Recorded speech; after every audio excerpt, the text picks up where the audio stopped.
afternoon, everyone. I don't think we've ever mentioned England as underdogs. I think it would be very disrespectful to them to mention them as underdogs. We don't look at ourselves as favourites. It's knockout rugby.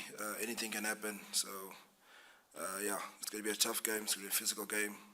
I think it would be very disrespectful to say the underdogs, and we never see ourselves as favourites. Good afternoon, everyone. Yeah, so we do our analyzing about the teams we play against this weekend. So, of course, there's a few factors we take into account as well, the weather and so on. If you look at the team, they picked quite a physical team.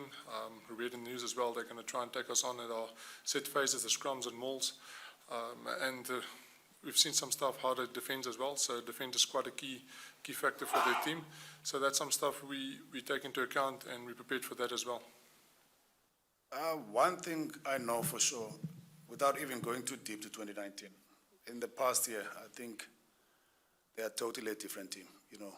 I know they started slow under the new coaching staff with Bothwick, but at the moment, because we analyze them and we go deep into how they do things and what they stand for. And to be honest, there's been a lot of changes in how they do things. And if you look at the way they're kicking, probably the closest team to France, how the amount of kicks you get in the game. I've analyzed some of the games, even when they played against teams like Chile, they'll probably go about over 40 kicks in a game. So that shows you there's a bit of a tweak in there in how they do things. And physically, once again, because of the games they've played against France, against Fiji, they've showed that they can also be physical on a day. So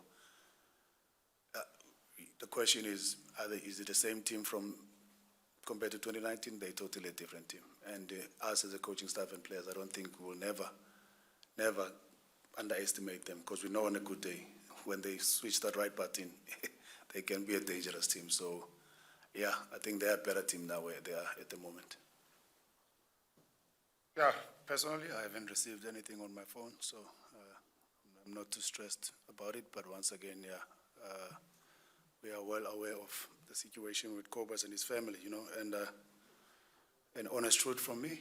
And personally, I can tell you now, we don't have a place for hooligans in our game, The players, they do their job to make sure that they represent their country.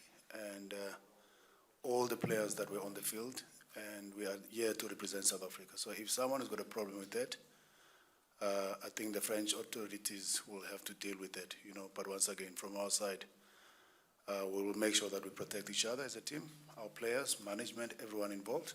And once again, we don't have a place for that in our game, You win some, you lose some as